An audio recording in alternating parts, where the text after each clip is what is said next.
सूरज की बात सुनकर पहले तो फैज मुस्कुराया और बोला, नहीं यार, मैं जय की तरह पागल थोड़ी हूं। मैं तो बस ये सोच रहा था कि काफी देर से बाहर से किसी भी तरह की आवाज नहीं आ रही है। कहीं वो चपरासी हमें यहां बंद करके चला तो नहीं गया। उसकी बात सुनकर सूरज बोला, हाँ, मैंने भी अभी ध्यान दिया। तभी फैज बोला, रुक, मैं अभी चेक करता हूं। फिर फैज अपनी सीट से उठकर दरवाजे के पास आया और कान लगाकर कुछ सुनने की कोशिश करने लगता है। उसे ऐसा करता देख सभी लोग उसे देखने लगे। तभी सूरज फैज से पूछता है, क्या हुआ? फैज, कोई है बाहर? तो फैज कहता है, बाहर से सच में कोई आवाज नहीं आ रही है। मैं दरवाजा खोलकर चेक करता हूं, तुम सब पीछे हो जाओ। फिर फैज दरवाजा खेलने लगता है। तभी मनदीप बोलता है, ऐसा मत कर फैज, इससे हम सभी की जान खतरे में आ सकती है।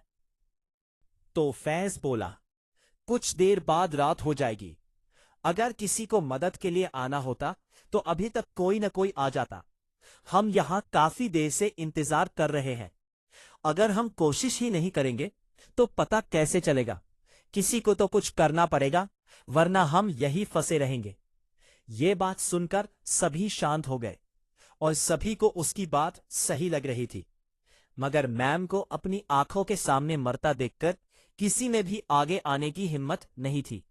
जब किसी ने भी दोबारा उसे रोकने की कोशिश नहीं की तो फिर फैज ने एक एक करके सारी कुर्सियों को हटाकर धीरे से थोड़ा दरवाजा खोला और बाहर लॉन में देखने लगा।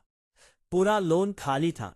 बस लॉन के आखिर में एक क्लास के अंदर से थोड़ी आवाजें आ रही थी। ये सब देखकर फैज दोबारा क्लास के अंदर गया और दरवाजा बंद कर दिया। फैज के अंदर आते ही सूरज और मनदीप उसके पास आकर पूछने लगे, क्या हुआ फैज, क्या वहां पर कोई है? मगर फैज शांत खड़ा रहा और फिर एक पेपर पर कुछ लिखने लगता है।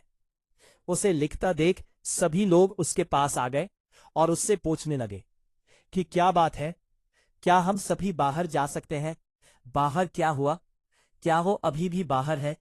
ये सब बातें सुनकर पहले तो फैज ने सभी को शांत रहने और आराम से बैठने को कहा, और जब सभी लोग आराम से बैठ गए तो फैज क्लास के बीच में आकर खड़ा हो गया और सभी को बाहर के बारे में बताने लगा कि जैसे ही वो क्लास से बाहर निकला, मैम की लाश के अलावा वहां और कुछ भी नहीं था और लोन के आखिरी की क्लासों में से कुछ आवाजें आ रही थी।